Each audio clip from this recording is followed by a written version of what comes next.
Bon dia a tothom. Bé, anem a començar aquesta edició del Seminari d'actualització de funció pública local. Agrair-vos la receptivitat a la convocatòria de la Federació de Municipis de Catalunya i amb brevetat passarem a començar aquesta primera sessió. Jo volia remarcar en aquesta edició, aquesta nova edició del 2015, que hem intentat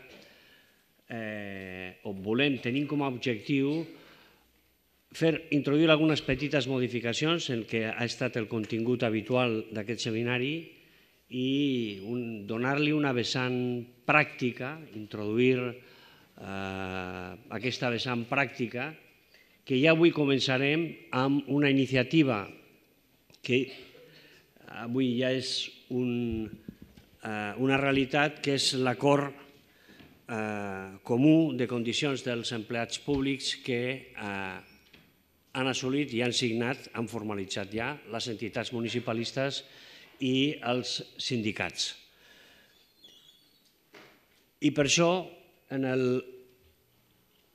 la tasca de direcció i de coordinació que porta ja durant totes les edicions la Carmen Aubert, doncs hem afegit la col·laboració d'un altre expert que, sens dubte, vosaltres ja coneixeu, que és Fernando Hernández Baena, expert en els temes de recursos humans, i intentem que aquesta novetat sigui en clau positiva, en clau d'utilitat per el que és la vostra funció i d'utilitat pels municipis.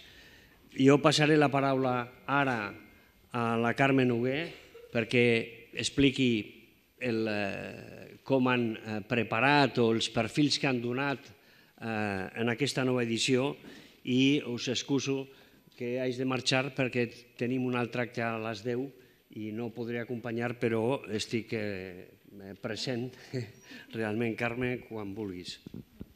Moltes gràcies. Bon dia a tothom. Tornem a ser a l'inici d'un any més d'aquest seminari d'actualització de funció pública local. La sessió d'avui és una sessió, com bé plantejava el secretari general de la Federació de Municipis, que intenta tenir una vessant eminentment pràctica, i abordarem des de diferents perspectives un mateix àmbit, com és el recentment signat Acord Comú de Condicions de Treball dels Empleats Públics de les Entitats Locals de Catalunya, que, com bé sabeu, es va signar a finals del passat mes de desembre i que ha entrat en vigor el 1 de gener i que, diguem-ne, avui se li fa la posada de llarg des d'un punt de vista tècnic en la presentació, diguem-ne, del seu contingut funcional i la seva aplicació. La primera sessió l'hem plantejada arran d'un aspecte que té molta complexitat, molta controvèrsia per l'operador, per la gestió públic, com és tota l'aplicació i tota la identificació del norma aplicable en matèria de permisos i llicències per als funcionaris i personal laboral de les entitats locals. Aquest és un aspecte que podríem dir que si fins al juny del 2012 podia ser més o menys clar amb les previsions que hi havia entre l'Estatut Bàsic de l'Empleat Públic, entre el 48 i 49, i la Llei Catalana de Conciliació, més la regulació que establia els seus treballadors, a partir del Real Decret Llei 2020-2012 i la modificació de l'EBEP i la consideració de l'article 48 com una norma bàsica de màxims i no de mínims, i les dificultats afegides després amb la modificació del 92 de la Llei de Bases de Règim Local respecte al sistema de fons en l'àmbit de l'ocupació pública local arran de la modificació introduïda per l'Arsal, van fer-nos pensar que podia ser interessant encetar el debat, diguem-ne, de tot el tema d'enguany, entorn a quina és la norma aplicable, quin és el criteri aplicable, quina és la solució desitjada o desitjable o menys complexa des d'un punt de vista de seguretat jurídica per als gestors i els operadors públics en aquesta matèria. Per això comptem amb la presència de Paco Sánchez Montero. Ell és un expert en aquesta matèria tant des de vessant teòrica com des de vessant de gestió pràctica. Ell és professor associat de Dret Administratiu de Barcelona i funcionari de la Diputació de Barcelona, que li hem demanat que abordés aquest aspecte des d'una perspectiva d'oferir seguretat jurídica en aquells operadors, en aquells responsables de l'àmbit de gestió i de recursos humans, de cara a adoptar la solució menys complexa o més innòcua. Per tant, moltes gràcies, Paco, i quan vulguis. Molt bé. Adéu.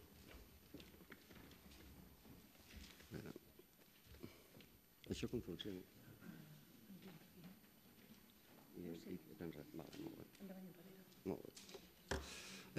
Bon dia i benvinguts.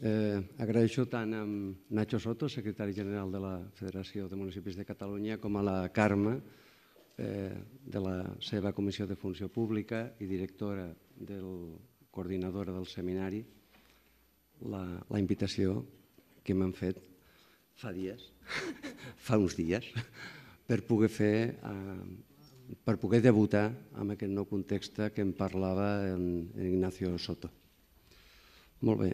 Quan fa uns dies em van fer l'encàrrec, vaig pensar com podia plantejar tot un seguit de coses que són prou conegudes per a un auditori que la seva funció professional està en els recursos humans, bé sigui des de l'administració, bé sigui des de la representació social. L'opció que n'he pres ha estat la següent. Intentaré lligar-vos un relat per arribar als permisos i llicències, que serà el nucli, i a la llei de racionalització i sostenibilitat de l'administració local a través del següent viatge. Primer, us explicaré les bases constitucionals del sistema d'ocupació pública que no per conegudes deixen de ser rellevants. Una d'elles, la de l'article 103.3 i la de l'article 149.18, seran cabdals a l'hora de poder abordar el tema de la seguretat jurídica i la regulació de permisos i llicències. En segon lloc, inserirem els permisos i llicències en la seva definició, què és un permís, què és una llicència i com s'insereixen en l'ordenació del temps de treball dels empleats. Després farem una anàlisi de la situació de permisos i llicències abans del 15 de juliol del 2012, que és quan es promulga i inicia la seva vigència el canvi normatiu de l'article 48, concretament, de l'EBEP, i com quedaria la situació a partir d'aquell moment. I, finalment, farem també un abordatge de l'impacte que hagi pogut tenir a partir de 31 de desembre de 2013 la vigència de la llei de racionalització i sostenibilitat de l'administració local. I, per cloure, em permetré de l'eje ferenda de donar-vos un parell de possibles models que puguin conjuminar la seguretat jurídica i una gestió eficient, no només en termes de recursos, sinó en termes de temps i d'ocupació amb aquests temes. El llege ferenda vol dir quins serien elements rellevants que podem fer nosaltres, que podem demanar que es faci, els que no som nosaltres, per tal de tenir seguretat jurídica i una gestió eficient en aquest tema. Molt bé. Això ho passaré ràpid. Si veieu, són moltes diapositives, però les passaré molt ràpid. Les bases constitucionals del sistema són 4. Una, com a dret fonamental, que és el dret d'accés en condicions d'igualtat a les funcions i càrrecs públics, d'acord amb el principi de mèrit i capacitat. 2, el dret de llibertat sindical, que m'hi entretendré una miqueta perquè hi ha una part que pels treballadors en general el dret de llibertat sindical implica no només un nucli, el dret de sindicar-se i formar sindicats, sinó també uns drets d'activitat i estan constitucionalment reconeguts. Per tant, el dret de llibertat sindical, tant en la capacitat de constituir sindicats i afiliar-se, com en els seus drets d'activitat, huelga, negociació col·lectiva, interposició de conflictes col·lectius, és un dret fonamental pels treballadors, però té peculiaritats en el seu exercici pels empleats públics, arrel del 103, que és el que regula que l'Estat té competència per establir-ne les bases del règim estatutari dels funcionaris. I, per últim, en parlarem de la distribució de competències entre l'Estat i les comunitats autònomes en relació amb aquest règim estatutari.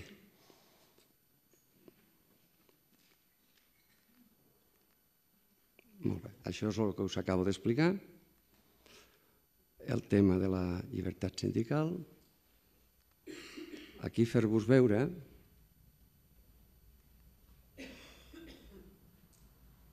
aquests són els drets d'activitat que tenen els treballadors. Hi ha un reconeixement en la pròpia Constitució del dret de vaga, un de negociació col·lectiva i d'interposició de mesures de conflicte col·lectiu. Està predicat en relació a treballadors i empresaris.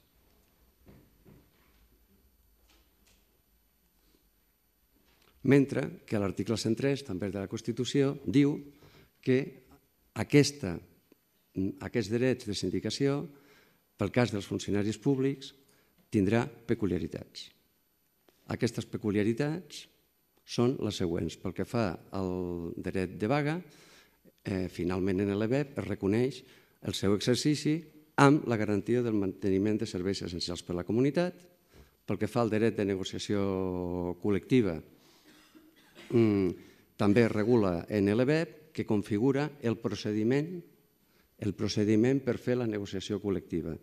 Configura uns òrgans de negociació, configura l'objecte de la negociació, configura les línies generals del sistema de negociació i els efectes d'aquesta negociació. Quins efectes té? Arribar a acords o no arribar a acords.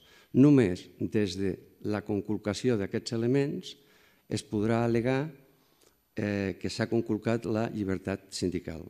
És a dir, en el cas dels funcionaris públics, aquest dret pivota sobre aquests 4 elements de l'EBEP. En el camp dels treballadors que no són empleats públics no hi ha aquestes regles. I per últim, també preveu l'EBEP el procediment de solució de conflictes col·lectius. Molt bé.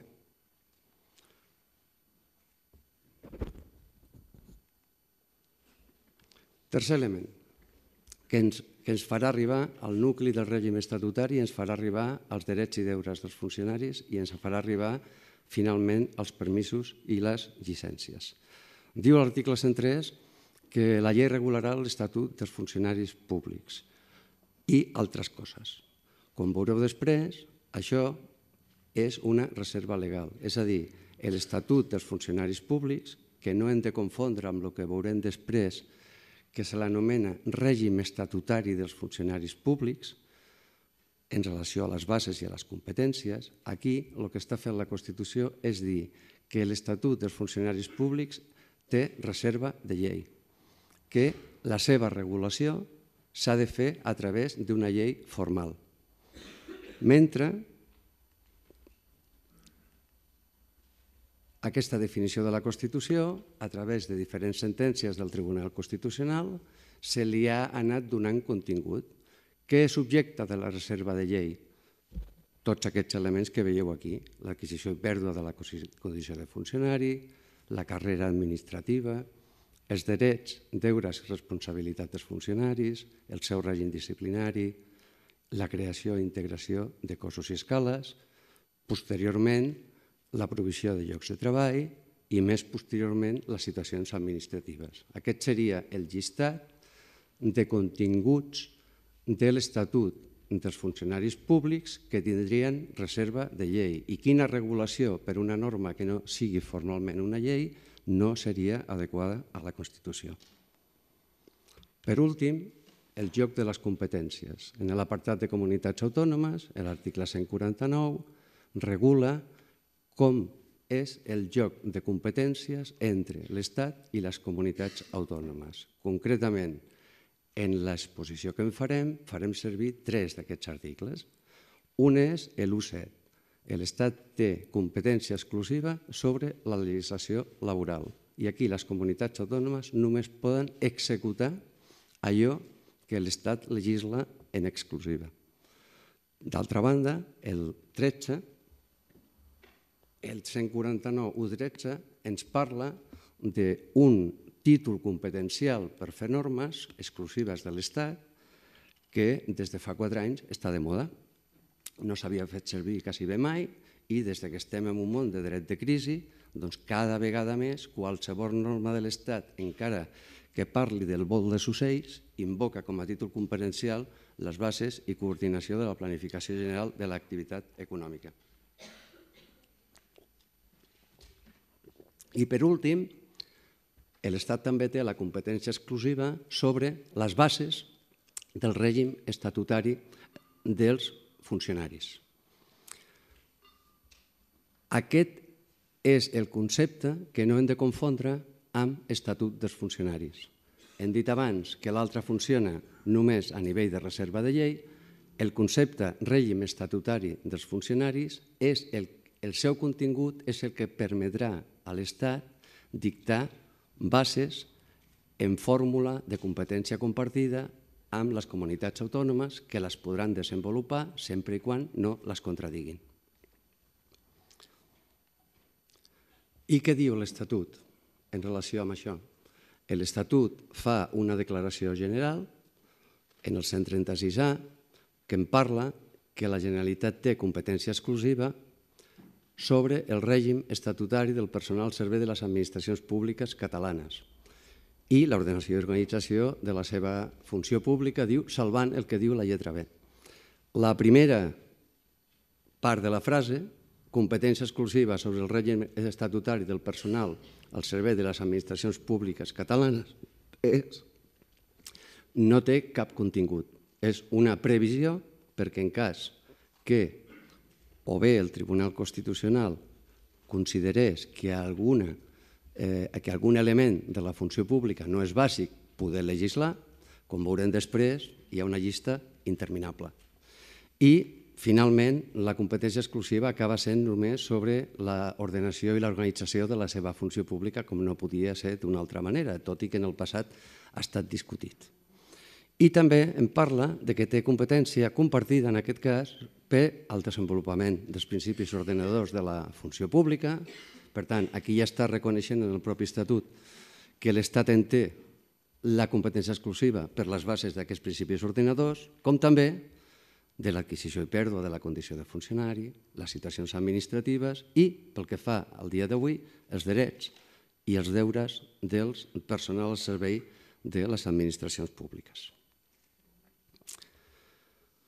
Al llarg del temps, aquest segon concepte, que és el concepte de contingut del règim estatutari dels funcionaris, no de l'Estatut dels Funcionaris, per establir-ne bases a l'Estat en competència exclusiva, ho ha anat dotant de contingut.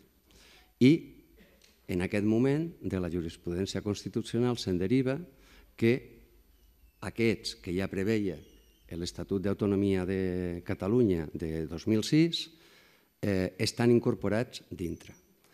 La sentència del Tribunal Constitucional de l'any 2010 en relació a l'Estatut, la 31/2010, en relació amb aquest article 136, en parla, diu, fixa una nova posició de la jurisprudència constitucional, que és que l'Estat podria ampliar aquests conceptes, com també la profunditat, és a dir, l'abast, la llargària, la pormenorització de regulació del concepte. I aquest és l'estat de la situació.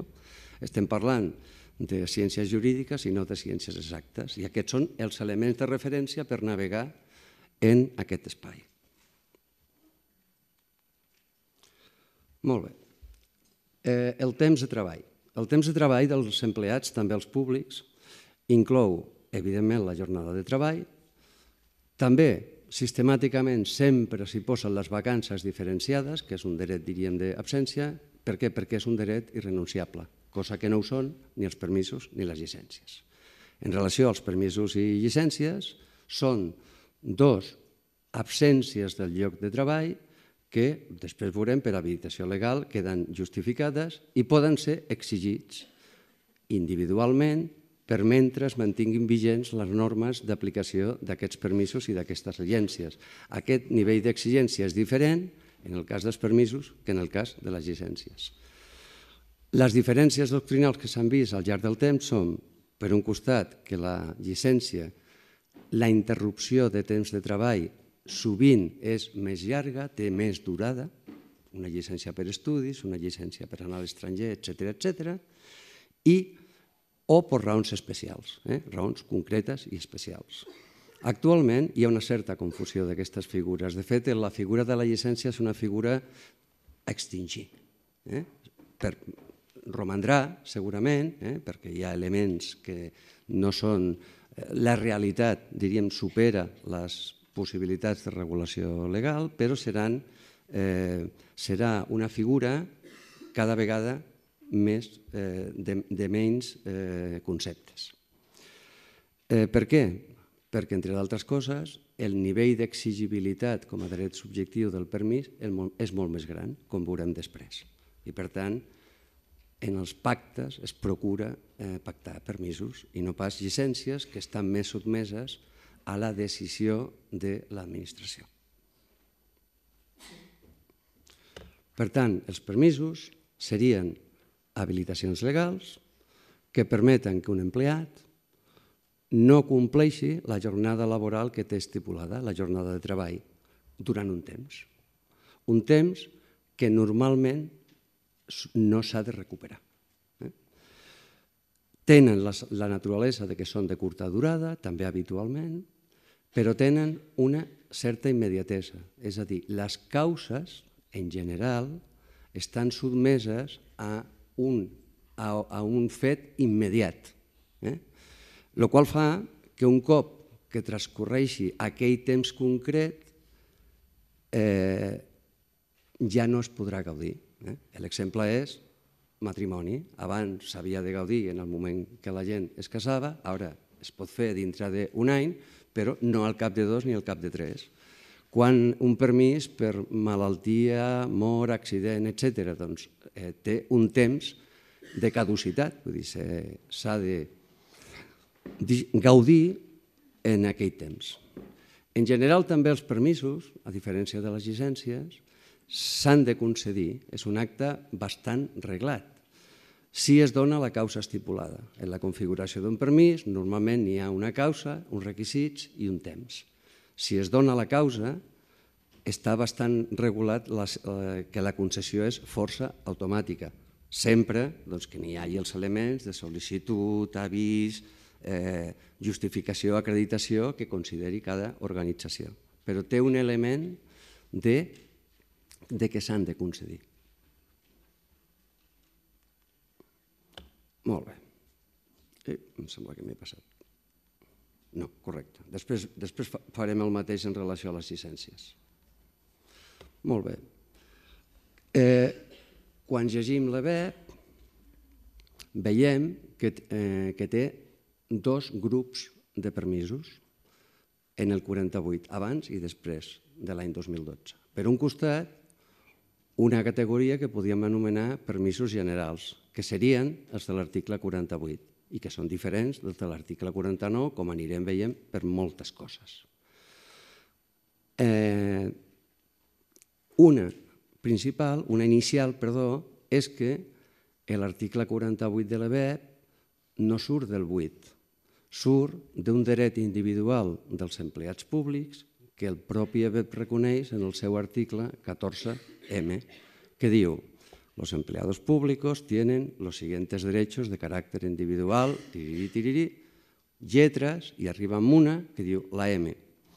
Per tant, tenen un dret de caràcter individual que se'n diu permisos i llicències, i esdevé de l'article 14M. Aquests permisos estan vinculats amb uns motius abans i ara que tenen una naturalesa diferent de la conciliació de la vida personal, laboral i familiar i per raó de violència de gènere, que és l'altre segon paquet. Aquest segon paquet no porta en causa de l'apartat M de l'article 14 com a dret individual dels empleats públics, sinó que porta en causa de l'apartat J, que diu concretament que és un dret individual dels empleats públics l'adopció de mesures que afavoreixin la conciliació de la vida personal, familiar i laboral. Aquí no cal definir-los massa perquè el seu propi nom ja indica quin és el seu contingut. Molt bé. I acabem amb les llicències. En el temps, al llarg del temps, in illo tempore, les llicències eren absències justificades d'una durada superior a la dels permisos o responien a raons especials, com us he dit abans, i una diferència rellevant era aquesta modulació que us comentava en relació a la seva concessió. No era un acte arreglat, sinó que estava sotmès amb intensitat a la decisió de l'administració. L'EBEP, curiosament, no en conté cap de previsió sobre les llicències, més enllà que en el 14M que us he comentat en parla de permisos i llicències, però no especifica cap d'elles. Això no significa que no existeixin. El 14M diu que és un dret individual i estan recollides en la legislació de l'Estat i en la legislació de les comunitats autònomes com a tals. Totes les que estiguin regulades i no derogades són vigents, tot i que són a extingir. A Catalunya, concretament, estan a l'article 95 del text refós. A l'Estat estan en diverses normes, però a Catalunya estan amb l'article 95. Molt bé. Passem pàgina. Tercer paquet. Quina era la situació dels permisos generals i dels permisos de conciliació de la vida personal, laboral i familiar i per raó de violència de gènere fins al 15 de juliol de 2012? Es configuraven, per una part, els permisos generals, que estaven a l'article 48, y que deia concretament las administraciones públicas determinarán los supuestos de concesión a los funcionarios públicos y sus requisitos, efectos i duració. I després deia, en defecte de legislació aplicable, seran com a mínim els següents. I recordem també, com us deia abans, que porta en causa de l'article 14M. A l'any 87, molt abans de l'EBEP, i una sentència del Tribunal Constitucional va establir que el règim de drets i deures formaven part de l'Estatut dels Funcionaris Públics, però que això no s'ha de confondre el que siguin contingut de l'Estatut dels Funcionaris Públics, reserva de llei, no s'ha de confondre en què en formin part del règim estatutari dels funcionaris públics pels quals l'Estat té la competència exclusiva per establir-ne les bases. Per tant, què estava fent l'EBEP a l'article 48? Estava establint un sistema mitjançant el qual l'Estat habilitava els parlaments, és a dir, els parlaments que tinguessin capacitat legislativa, a establir la legislació sobre la matèria de permisos i en lloc tenia la consideració explícita de normativa bàsica. Per tant, quin escenari va obrir el 48 de l'EBEP? Va obrir un escenari que en cas d'existir aquesta legislació fora de l'EBEP s'aplicaria in totum, és a dir, en tot el seu contingut, com un sistema de regulació. En el cas de Catalunya eren els articles corresponents del decret legislatiu 197 i la llei 8/2006 de mesures de conciliació de la vida personal i familiar. En el decret legislatiu, diríem, els articles que aquesta pròpia llei no havia derogat. En cas de no existir aquesta legislació autonòmica, hi havia una aplicació supletòria de l'EBEP. És a dir, allà on no hi hagués una regulació autonòmica, s'aplicava el contingut del 48 de l'EBEP. Però no hem de confondre això com una norma de mínims. Era en defecte de legislació aplicable. Si hi havia una legislació aplicable abans del 2007 o promulgada després del 2007, era aquesta la que s'aplicava amb preferència total com a sistema a la regulació de l'EBEP. Per tant, el 48 de l'EBEP era un dret supletori, no era un dret de mínims, com veurem que en l'article 49 sí que ho és. I què passava pel personal laboral? Pel personal laboral en relació al 48, En primer lloc s'aplicava la regulació del conveni i acord. Si aquest conveni i acord deia que s'assimilava als permisos del personal funcionari, s'aplicava la legislació autonòmica, que era la que s'aplicava al personal funcionari. Per tant, el 48 no era ni en un cas, ni en el cas dels funcionaris, norma de mínims, ni en el cas dels laborals, tampoc no era un dret necessari.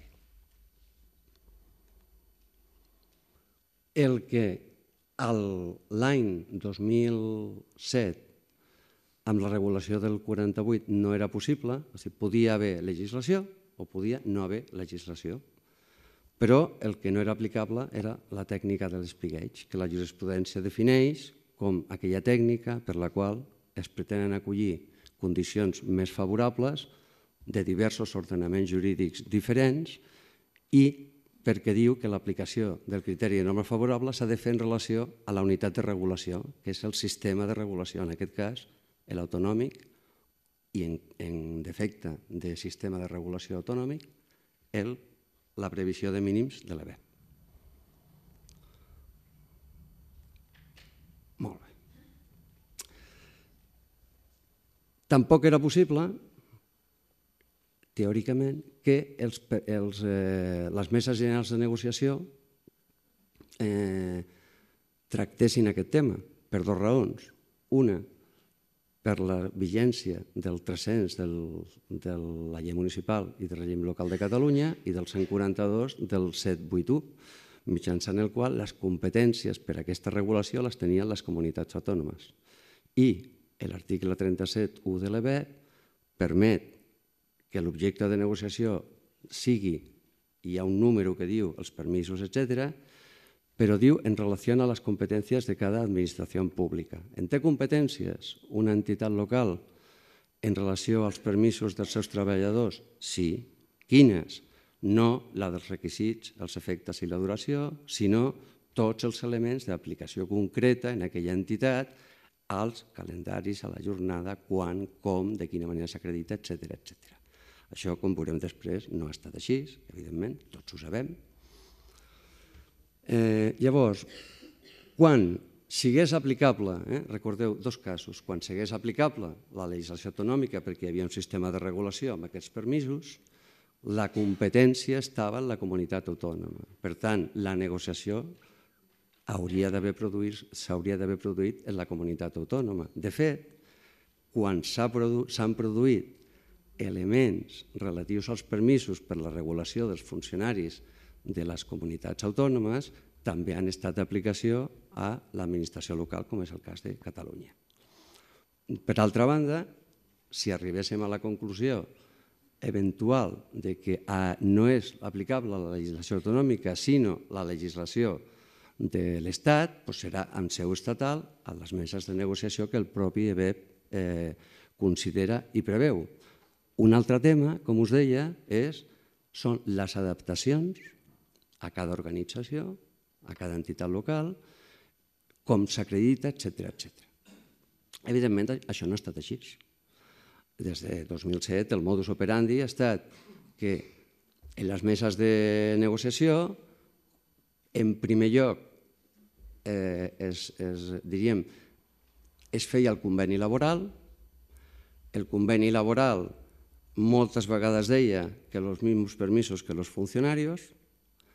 Un cop s'estava d'aquesta manera, el conveni laboral anava preveient més possibilitats i, perquè no era d'aplicació la legislació autonòmica, com us he dit abans, i al final això s'acabava encomanant als acords de condicions de treball dels funcionaris. Això era un pecat legal? No.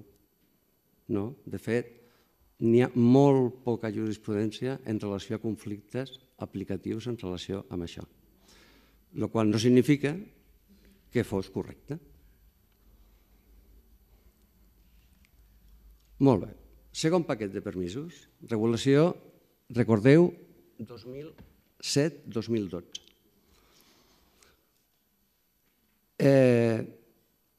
Que deia, i continua dient, perquè no s'ha modificat el 2012 aquest règim, per tant aquí explicarem com era i com és, perquè no hi ha hagut canvis, I diu, ja no diu permisos dels funcionaris, sinó diu en todo caso.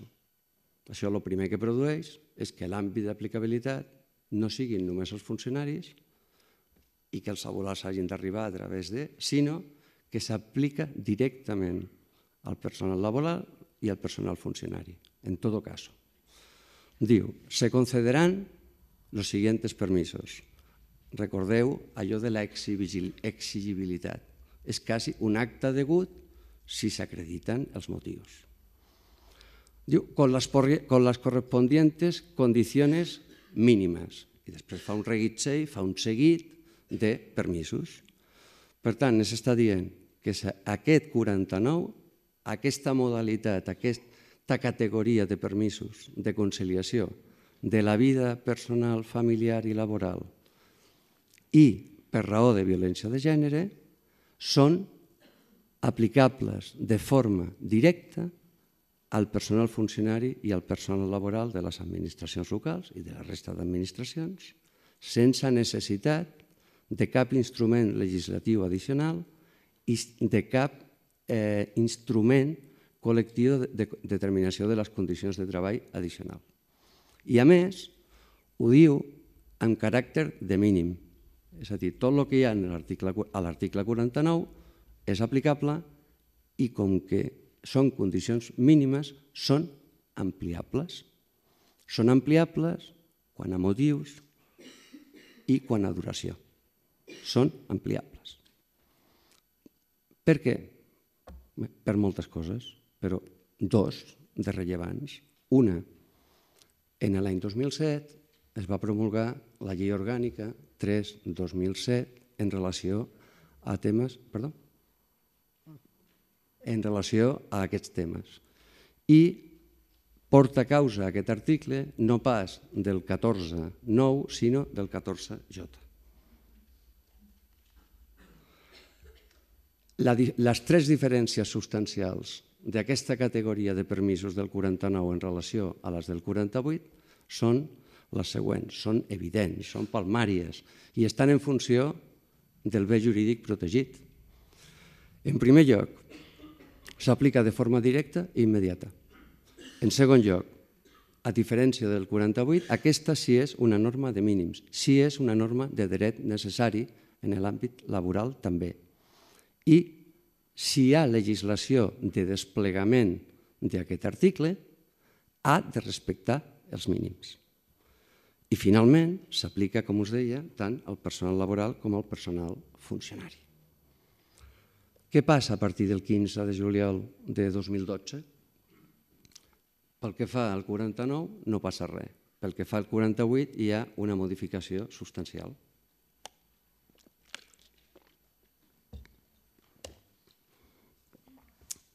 En comptes del literal que us deia abans, que ho acabava generant com un dret supletori de mínims en defecte de legislació aplicable, i on no hi havia explícitament una determinació sobre el seu caràcter de bàsic, l'article 48 és canviat, és modificat per l'article 8 del Reial Decret Llei 20/2012 de juliol del 2012. I en comptes de dir allò, ara diu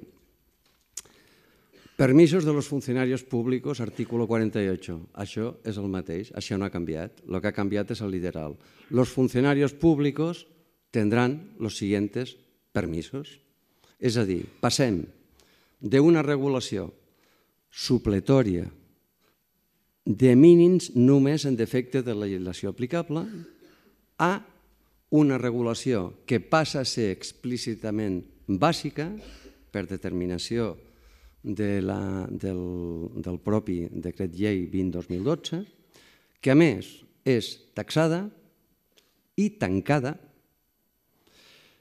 diu tendran, la qual cosa dificulta enormement l'eventual exercici de desplegament legislatiu en una matèria de competència compartida, com hem vist, a través del 136 de l'Estatut d'Autonomia de Catalunya i el 149.1.18. L'Estat dicta les bases, la comunitat autònoma les desplega, però ha d'haver un espai per desplegar-les.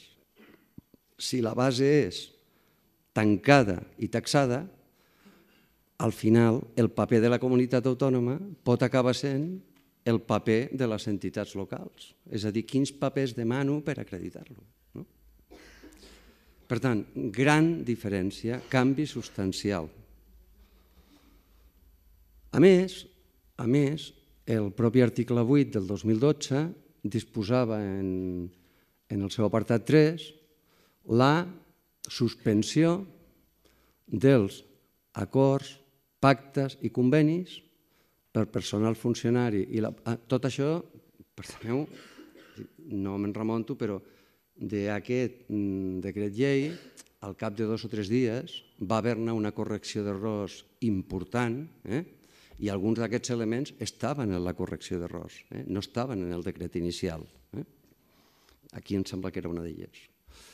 Per tant, què deia? Que queden suspesos en tant en quant no s'ajustin a allò previst amb aquest article. Diu, en particular, este, però està dient a tot l'article 8. Exacte, això és de la correcció d'errors que es va fer 4 dies després. I també quan diu no s'ajustin a allò que preveu aquest article, s'està referint a l'article 48 de l'EBEP i no pas a l'article 8 del Reial Decret Llei. Però, tal com us deia, el decret llei no modificava el règim de l'article 49, que continuava sent el mateix. A més, va haver un tercer element en aquest decret llei 20-2012, que era una habilitació normativa pel seu desenvolupament reglamentari. Adreçat a qui? Adreçat a les administracions públiques. És a dir, el propi decret llei deia canvio les regles del joc, aquestes que hem vist ara, i a partir d'ara insto a les administracions públiques, diu, competentes, que faci les disposicions normatives necessàries per la seva adaptació. Molt bé, què ha passat? A Catalunya no s'ha produït cap, és a dir, ni cap element del text refós ni cap element de la llei de conciliació ha estat modificat des d'aquella data. Algunes comunitats autònomes sí ho han fet. Com veurem després, hi ha nivells de seguretat jurídica diferent i, aprofitant aquesta habilitació a produir normativa adaptativa, doncs han treballat les comunitats autònomes, han treballat. I han treballat amb tècniques variades, que moltes d'elles no us seran estranyes, perquè les entitats locals les hem fet servir més d'una vegada. Cap d'aquests elements que us diré, que estan tots en normes de la Comunitat d'Astúries, de la Comunitat d'Andalusia, de la Comunitat de Galícia, ha estat impugnada per ningú, ni per la delegació del govern, ni per cap conflicte que hagi arribat a la jurisdicció. Per tant, s'estan aplicant pacíficament. Quines tècniques s'han utilitzat? N'hi ha alguns que han creat un diccionari terminològic. Per tant, han definit legalment què significa convivència, què significa relació de dependència, què significa tenir cura directa, què significa especial dedicació per causes de problemes de salut. És a dir, li han donat un valor legal a tota la terminologia derivada de la conciliació. Serà per alguna cosa. Serà perquè el 49 diu el que diu i permet el que permet, i el 48 diu el que diu i permet el que permet. De tota manera, no només les comunitats autònomes, ho dic perquè després quan parlem de seguretats jurídiques els temes també s'han de relativitzar. O sigui, abans de l'1 de gener de 2013, quan el decret llei es va promulgar a juliol, ja l'Estat va ratificar una norma per als funcionaris de l'Estat que ja feia anys que estava incorporada des de l'any 2005 en les resolucions de la Secretaria d'Estat que regula aquesta tipologia de normes per als funcionaris de l'Estat. I, curiosament, en la resolució de desembre va continuar dient que els dies 24 i 31 de desembre tancava les oficines públiques, llevat del registre i no sé què més, i que, per tant, el personal civil de l'Administració General de l'Estat, no ho diu, però no ha d'anar a treballar aquests dies, i dos, i a més diu, i si algun any, i si és festiu, dissabte o no laborable, cada funcionari tindrà 2 dies més d'assumptes propis. Però, clar, no són assumptes propis, són dies que esdevenen d'aquesta casuística però no tenen la naturalesa jurídica d'assumptes propis. Per què? Perquè, clar, el 48 deia que era bàsic, que eren 3 dies, no sé què. És a dir, que en totes partes cuecen habas. I el que esté libre de pecado, que tire la primera piedra. Què més? Més tècniques. El tema del diccionari ho ha fet Galícia, que crec que no està governada per Podemos, ni per Izquierda Unida, ni per el PSOE. Què més coses han fet? Una cosa molt interessant, i està a diverses normes, una cosa intel·ligent, al meu parer. Han sistematitzat, a part de fer el diccionari, han sistematitzat els permisos retribuïts. I dintre dels permisos retribuïts han incorporat com a integrants de la categoria permís de conciliació de la vida personal, familiar i laboral tot un seguit de noves causes que no estan previstes al 49 de l'EBEP i fins i tot, i crec que amb bon criteri, han incorporat causes que estan en el 48 i que per tant són indisponibles, tendran a la categoria de permisos de conciliació de la vida personal, familiar i laboral. Per què dic amb encert? Dic amb encert perquè si agafeu la llista dels permisos que estan en l'article 48, que són els que tindran, home, n'hi ha com a mínim 5 o 6 que fa mal a la vista només mirar-los. Evidentment que són permisos de conciliació. Què han fet? Han incorporat de noves causes i alguns que estaven en el 48 els han sistematitzat com permisos de conciliació de la vida personal, familiar i laboral. Exemples, uns quants. La cirurgia major ambulatòria, de familiar fins a segon grau, 2 dies. El matrimoni de familiar fins a no sé quin grau, no sé quants dies. L'assistència a tècniques de fecundació assistida. Les reunions derivades, aquestes són les petites, n'hi ha de més grosses. Reunions derivades de tractament amb fills amb discapacitats. Atenció, per causa, concepte jurídic indeterminat, i és un permís retribuït de conciliació de la vida personal, familiar i laboral, quan per causes excepcionalment greus, les que siguin, evidentment relacionades amb l'empleat, que afectin el funcionari sempre quan tingui esgotat els permisos i les vacances i se li afegeix un permís de 5 dies hàbils. Com a permís de conciliació, norma de 2013, no impugnada per ningú. A més, el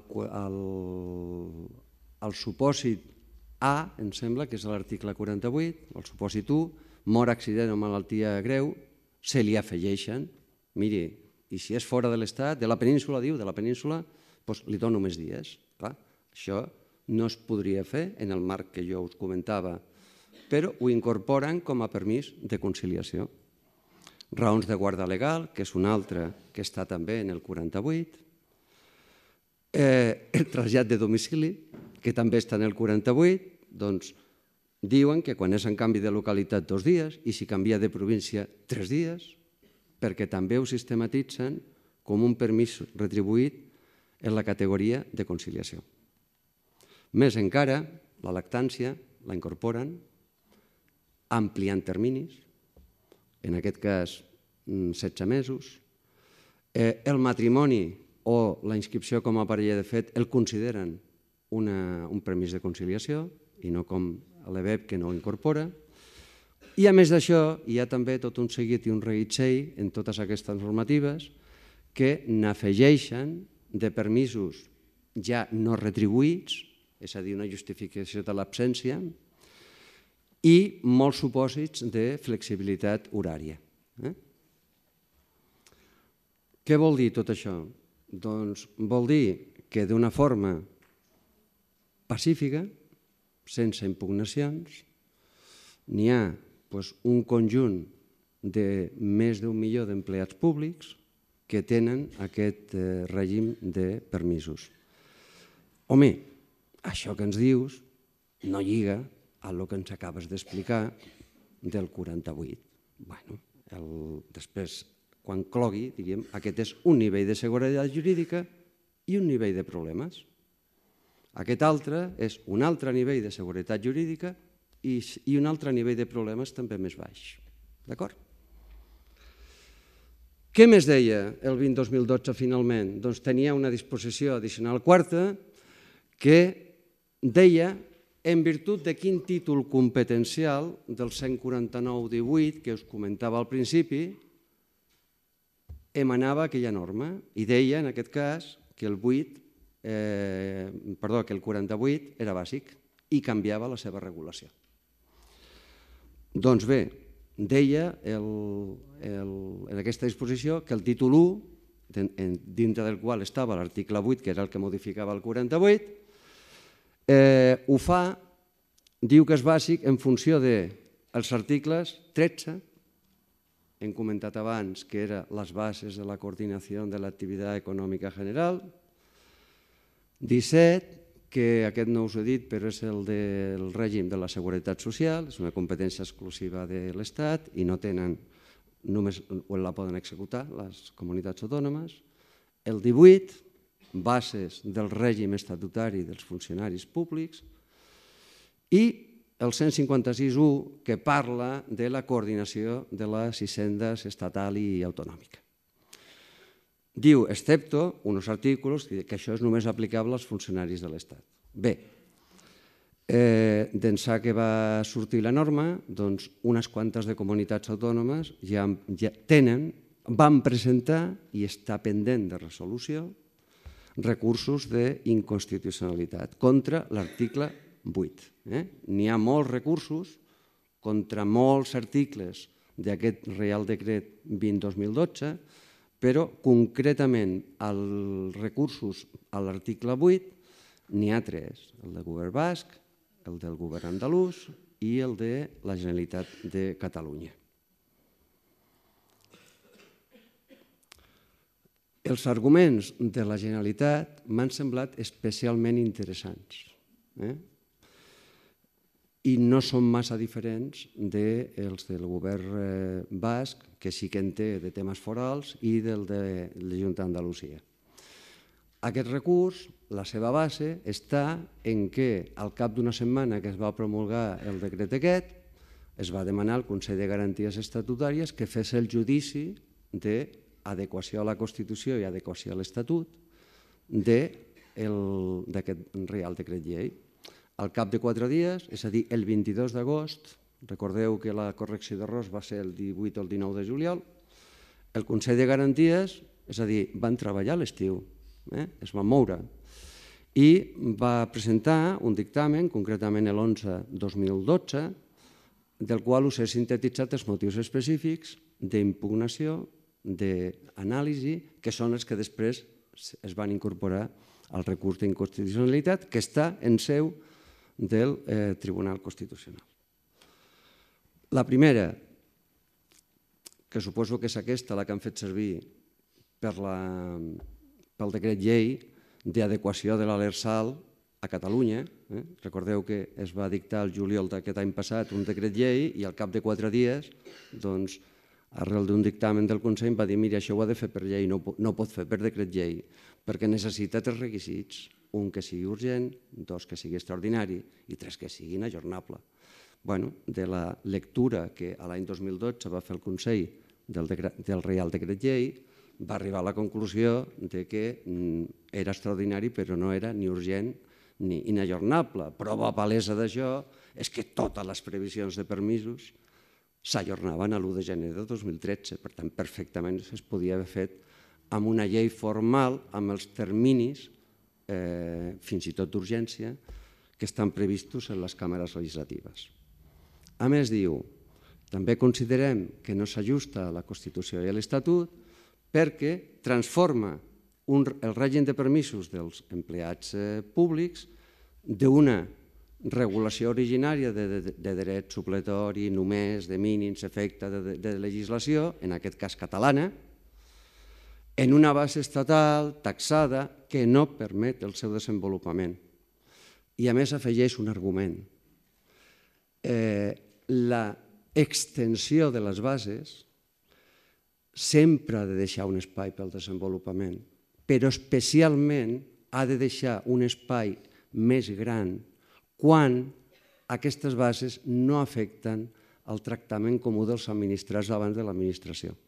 I la matèria de permisos no afecta per res el tractament en tot el territori d'Espanya dels administrats. I aquí hi ha també jurisprudència important del Tribunal Constitucional dient que en aquests casos, que no n'afecten això, la intensitat de les bases encara ha de ser menor. Ja us estic telegrafiant que, llevat el dret de crisi, aquests recursos alguna possibilitat en tenen. Què més va dir? Miri, la Generalitat no només perd la potestat de regular el seu propi sistema de permisos, arrel del 48 tindran obligatori o bàsico, sinó que a més és que no puc desenvolupar-lo en res, perquè si vostè em diu tindran, doncs apaga i vámonos. Què puc fer? Puc dir quins papers li demanaré? He de fer una norma de legislació que desplegui la base dient i em portarà el paper del metge de l'hospital o del tanatori. És ridícul. Per tant, crec que també és un motiu encertat. I, a més, acaba concloent que l'article 8, aquesta modificació del 48, tampoc troba empara, aquestes no us les he especificat, aquest és un dictamen que té 90 fulles, que tampoc té empara en l'article en l'1.13 ni en l'1.18. Molt bé. Com anem de temps? Sí? Vale. Però des del juliol de 2012 fins avui ha passat altra cosa important per les entitats locals, que és que el 31 de desembre de 2013 inicia la seva vigència una llei que se'n diu de racionalització i sostenibilitat de l'administració local, que no diu pràcticament res. L'únic que fa és canviar lleis i ens canvia la llei de bases de règim local i ens canvia la llei de règim jurídic de les administracions públiques i procediment administratiu comú i ens canvia un trosset de l'EBEP i ens canvia la llei d'hisendes locals i fins i tot em sembla que canviava un article de la llei del sòl. Pel que fa a nosaltres, a la funció pública, quin impacte té? L'impacte que té és que canvia el sistema de fons. És a dir, quines normes i en quina prelació són aplicables als funcionaris de les administracions locals. Fins a l'EBEP ja regia alguna cosa que s'ha tornat, entre cometes, a recentralitzar. De fet, l'article que va derogar l'EBEP i que va canviar el sistema de fons pels funcionaris de l'administració local, pràcticament en el seu mateix contingut és el que es torna a revifar ara. I a partir del 31 de desembre de 2013, en el sistema de fons aplicable als funcionaris d'administració local, en primer lloc se situa la llei de bases de règim local a través de l'article 92, que aquí ho teniu. Quina és la clau de volta d'això? No és un tema senzill, no només és canviar un article per l'altre o no només poso la llei de bases. A partir d'ara s'obre un espai acadèmic, doctrinal i judicial per veure què significa exactament los funcionarios al servicio de la administración local se rigen en lo no dispuesto por esta ley, llegiu igual que jo, en esta ley, que no diu en la legislació bàsica de funció pública de l'Estat, que no diu en les leyes de administració local de l'Estado, diu en esta ley. I ho diu en una ley que és la llei de bases de règim local, la 785. Bé, aquesta és una possibilitat. Mirem en la llei de bases si hi ha alguna disposició que afecta els permisos. No n'hi ha cap, no n'hi ha cap, evidentment. Estan en altres llocs. Ara mirarem on estan.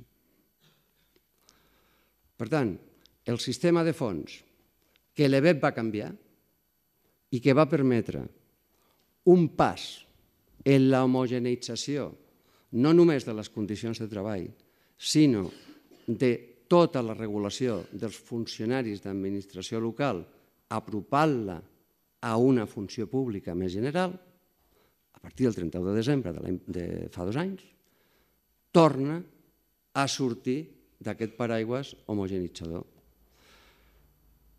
És una única modificació, però tots els elements de legislació dels darrers 3 anys van per aquí. A la Cora es diu que cada administració haurà de prendre en relació a la seva funció pública les seves determinacions. I l'Estat tindrà una vista atractiva sobre això.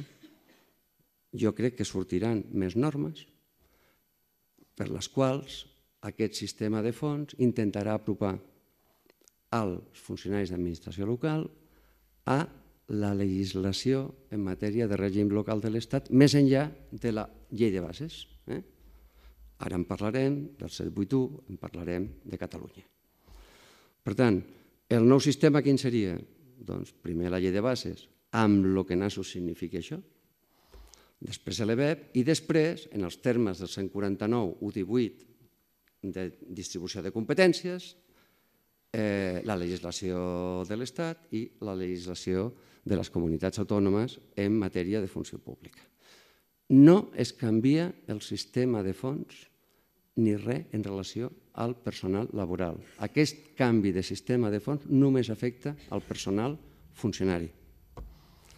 Molt recomanable pels que sou assidus al seminari que mireu el que està penjat a la web i que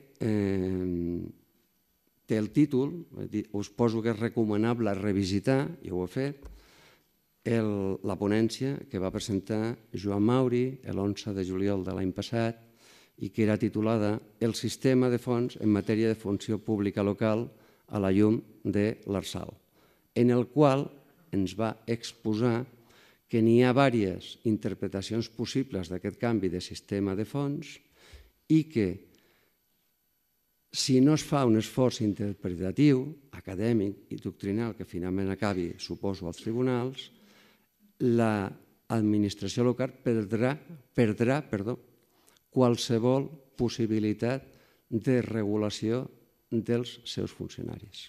Aquesta és una norma que amb aquest sistema de fons intenta recentralitzar la regulació dels funcionaris locals en detriment de les comunitats autònomes i de les capacitats que tinguessin les entitats locals fins llavors.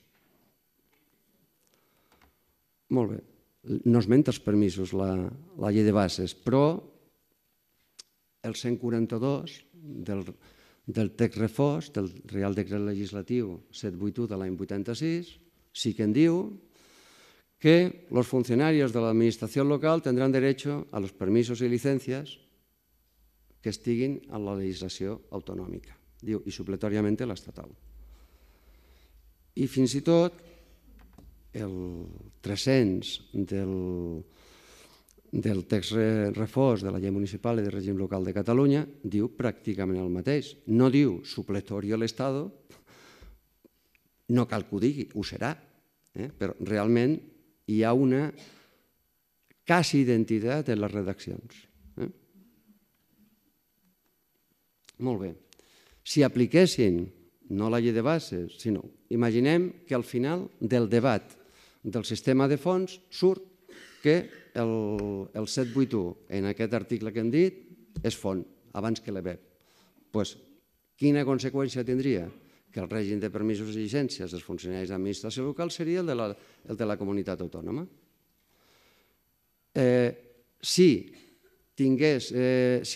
fos només la llei de bases de règim local, el 300 de la llei municipal i de règim local de Catalunya diu el mateix, també ens remet a la normativa aplicable. Què vol dir això? Que o es fa una interpretació diferent, sustentada, sòlida, i segurament la via de fer-la és un article que no s'ha derogat, però sí que s'ha desplaçat en virtut de l'Lrsal, que és l'article 3.1 de l'EBEP, que en parla de què s'aplicarà als funcionaris i quan parla dels locals diu con respeto a l'autonomia local. Tot i que no s'hagi derogat expressament, que sembla que s'hagi desplaçat, aquesta previsió és la que s'ha de treballar amb força per una interpretació que permeti que les entitats locals tinguin algun paper en la regulació de les condicions de treball dels seus funcionaris. Molt bé. Imaginem que és la primera de les opcions. Què li seria d'aplicació als funcionaris de la Generalitat d'acord amb allò que hem dit? Perquè recordem que la Generalitat no ha adaptat el contingut del Reial Decret 20/2012. Les normes que existeixen en permisos i llicències són pre-2012. Una és de l'any 2006 i l'altra és el text refós. Per tant, què li seria d'aplicació als funcionaris de la Generalitat i, per tant, també als locals? Tots els permisos per motiu de conciliació que estan en la llei 8/2006 i actuant els 4 o 5 supòsits de l'article 49 de l'EBEP com a mínim de dret necessari. Què més els aplicaria? Doncs els permisos del 48, perquè això és una norma bàsica. I mentre el Tribunal Constitucional no ens pronunciï, és una norma aplicable. O mentre la Generalitat no modifiqui la seva regulació incorporant els permisos de conciliació de la vida familiar laboral l'adaptació al nou marc normatiu, tal com han fet un seguit de comunitats autònomes amb uns continguts relativament sòlids. Les llicències continuen sent les de l'1,97. Molt bé. Faig un stop. A veure.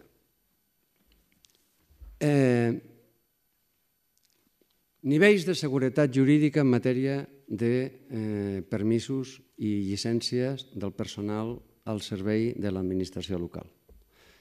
Nivell 1 de seguretat, nivell 10 de problemes. De problemes de gestió, temps, conflictes, etc. El 48 és bàsic y aquí no se mueve nadie y se aplica y tendrán. I els permisos de conciliació, els del 49 de l'EBEP, més els que estiguin incorporats a la 8/2006. Aplicar la 8/2006, sigui aplicable o no sigui aplicable, després en seu judicial, és complir la llei. Per tant, màxim nivell de... Això diríem, no sé si hi ha algun secretari, és el que diríem seria el súmum del secretari. Miri, hi ha una norma clara i, escolti'm, si hi ha problemes, doncs ja els resoldran els gestors. Segon nivell. Nivell de seguretat jurídica 2. Apliquem la llei 8.2. Apliquem els permisos dels funcionaris de la Generalitat i incorporem allò que d'una forma pacífica, d'una forma intel·ligent, d'una forma argumentada, han incorporat la resta d'organitzacions del país que han adaptat el contingut del Reial Decret Llei 2012. Home, nivell de seguretat jurídica 2, nivell de conflictes més baixet que el d'abans. L'última. Miri, no només fent això, sinó que a més pactem en els acords, també d'una forma intel·ligent, que tot allò que pactem esdevé d'una habilitació de l'article 49, definiré, Galícia pot ser un referent, els termes clau del contingut de la conciliació de la vida laboral, familiar i personal i ho aplicaré als treballadors, als empleats de la meva organització, procurant, en aquesta adaptació, basar-la també en què el que estic fent és adaptant a la meva organització els elements de legislació, sigui autonòmica o sigui estatal, que em són aplicables. Molt bé, això és un tercer nivell de seguretat jurídica, molt proper al segon, i segurament el nivell de problemes també baixarà exponencialment. Com us deia, això no són ciències exactes, això són ciències jurídiques, i n'hi ha un seguit de refrans que diuen que lo bueno es enemigo de lo mejor. I en aquest moment, en aquest tema, estem davant de... Això m'ho he escrit perquè no se m'oblidés. Una dita que diu la mentira tiene las patas cortas. Què vol dir això? Vol dir dret de crisi, decret amb una tècnica legislativa absolutament asistemàtica, fins i tot oportunista, possiblement fins i tot vulnerant valors constitucionals rellevants, com s'esdevé de totes les sentències del Constitucional consultades. Bé, això és una posició. I després hi ha l'altra posició, que la dita seria, però qui passa, dia empeny.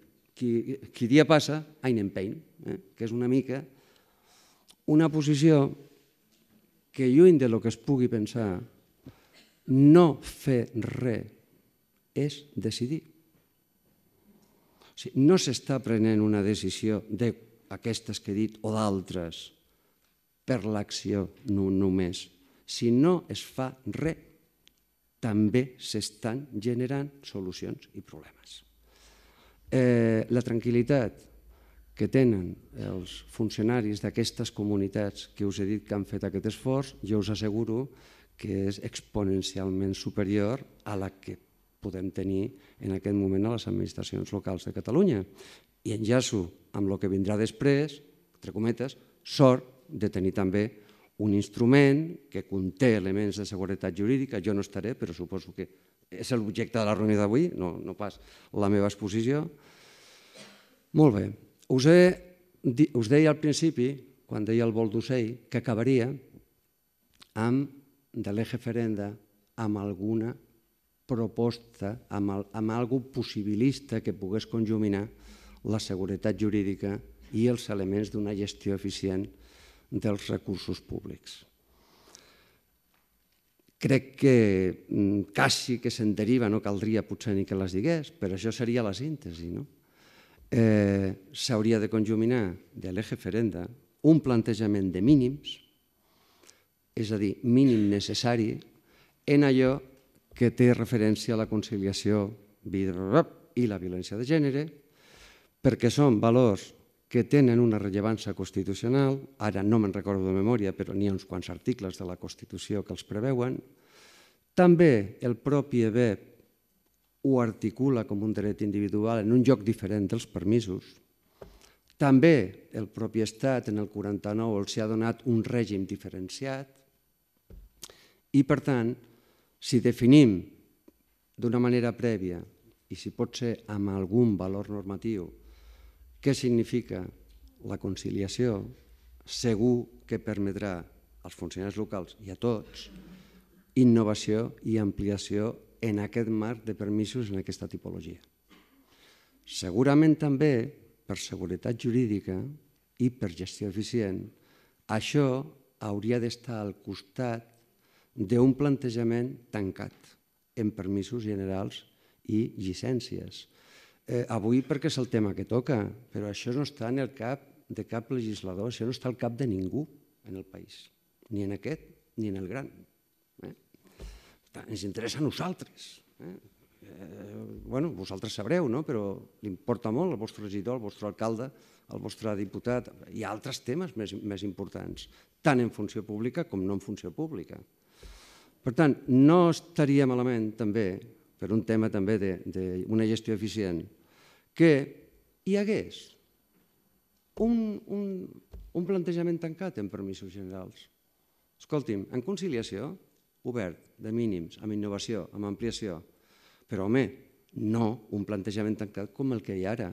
Però no és un mal negoci tenir un plantejament tancat i que hi hagi uns elements bàsics que no siguin mentida, que no siguin conciliació quan les estàs posant en generals, que siguin iguals per tots. Això no seria dolent. Això facilitaria la gestió. I l'espai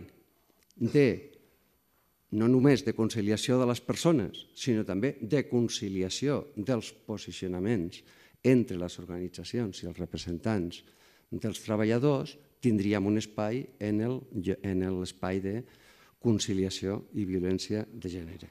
Evidentment, fins i tot quan hi hagi un plantejament tancat, cada organització ha d'ajustar com s'organitza, com justifica, com se previsa, com s'acredita, tot això. No volia acabar hi ha uns annexos que no explicaré. Un és de l'evolució des de l'any 2006 del permís de paternitat, que estem igual que llavors. Després tenia també una fulla que és sobre el dret de crisi i què està significant, que això també va ser Joan Mauri en una sessió que em sembla que no va ser d'aquest seminari, sinó del Seminari de Dret Local, i que també està disponible, però us he seleccionat allò 20 línies que penso que descriuen molt bé, molt literàriament, molt bé, en què situació de dret de crisi estem. I per últim, de l'eje ferenda, per mentre no en fem tot això de la conciliació o no fan tot allò de reduir el mínim a el que sigui estrictament necessari, en l'aplicació tant de l'acord que veurem després com de qualsevol norma de la Generalitat o de qualsevol comunitat autònoma o de l'Estat, sí que volia recitar-vos les paraules d'una sentència del Tribunal Constitucional de fa relativament poc, 3 anys i mig, 4 anys. Quin ponent va ser el senyor Manuel Aragón, que no conec, però que des del dia que la vaig llegir el tinc al cap per seguir-ho, que diu: la dimensión constitucional de las medidas normativas tendentes a facilitar la conciliación de la vida familiar y laboral de las personas trabajadoras, tanto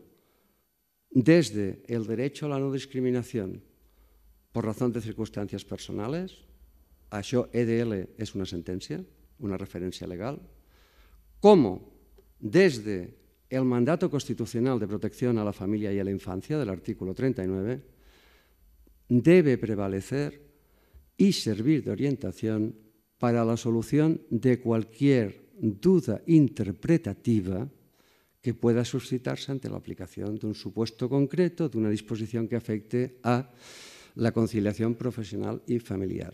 Per tant, quan la comunitat d'Astúries, quan la comunitat gallega, quan la comunitat andalusa fan allò que us he dit que han fet, no ho fan en el buit, no ho fan en el buit. Ho fan sobre la base que hi haurà una interpretació constitucional que serà d'aquest estil. Com anem de temps? Doncs us agraeixo moltíssim que m'hagueu aguantat.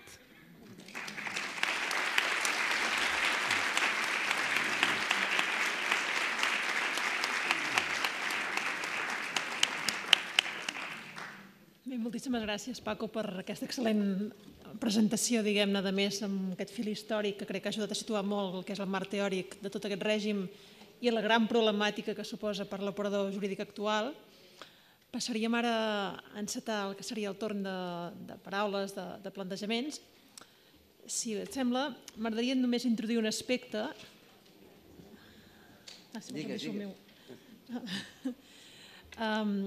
En relació amb un tema en concret que jo entenc que tu ja has plantejat un cert posicionament o una certa proposta, com és a dir, entrant en el règim del 48 i les dificultats que suposa la seva aplicació pràctica en relació amb la regulació de la llei de conciliació, el 26 de la llei de conciliació, que és el que fa referència a les reduccions de jornada amb 80 o 60% de retribucions per als menors fins a 6 anys, sabem que, per dir-ho així, està en clara contradicció amb allò que planteja la LEP, en tant en quant en el 48 està plantejant la reducció de jornada no fins als 6 sinó fins als 12 anys, però amb reducció proporcional de retribucions.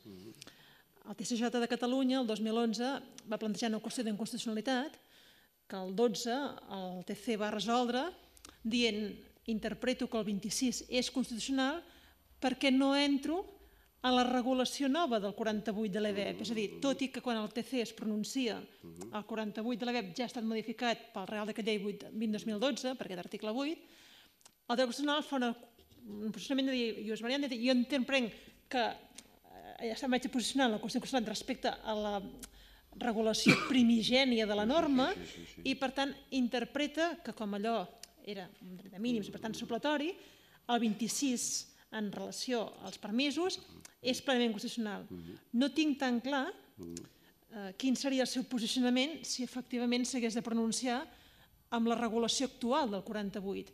I aquí, per una altra banda, podríem afegir-hi la volta de dir, d'acord, potser és el 48 el que té un problema de constitucionalitat i no el 26 de la llei catalana, per un tema d'envair d'espai de distribució de competències, perquè en el fons estem plantejant que a través de legislació bàsica i també hi ha la llei de bases, s'està alterant el sistema de distribució competencial entre legisladors d'estat autonòmic que configuren no només la Constitució sinó l'Estatut d'Autonomia de Catalunya, perquè recordem que Catalunya té competència exclusiva en matèria de règim local.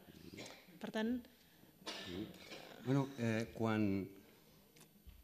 Jo n'he vist moltes sentències que quan es produeixen després de que hagi hagut una legislació sobrevinguda que poden tenir efecte sobre això, evidentment no en formen part del fallo, però sí que diuen coses. En aquest cas que tu dius és que no diuen res. Res. Per tant, el 26 és constitucional. Hi ha una sentència que diu que ho és. I per mentre el Tribunal Constitucional no sé quan judica, reuneix i valora els arguments que les diverses comunitats autònomes han donat en relació al judici de constitucionalitat del 48, l'actuació aplicant el 26 per mi és correcta. I si hi ha algú que considera que no és correcta, que ho digui, ho palesi, ho argumenti i ho digui on ho ha de dir. Moltíssimes gràcies per la claredat. Jo ara estaré, diríem, per aquí, si em voleu alguna cosa a títol particular, doncs la comentem. Pregunta, alguna intervenció? Ha quedat molt clar el tema, per tant, és un tema que plantejàvem com a espinós i ha quedat rotundament clar. Per tant, faríem la pausa ara per l'esmorzar. Perdó, a veure, si em dius, si vostè fos un membre del Tribunal Constitucional, què pensaria? Bueno, és que no ho soc. Per sort, És que no ho soc. De fet, si ho fos, a la millor diria no, és que en aquella, com que era d'abans, ara no toca... Igual hagués fet el mateix, Moltes gràcies. Fins ara, doncs. A vosaltres. Què faig amb això? Sí.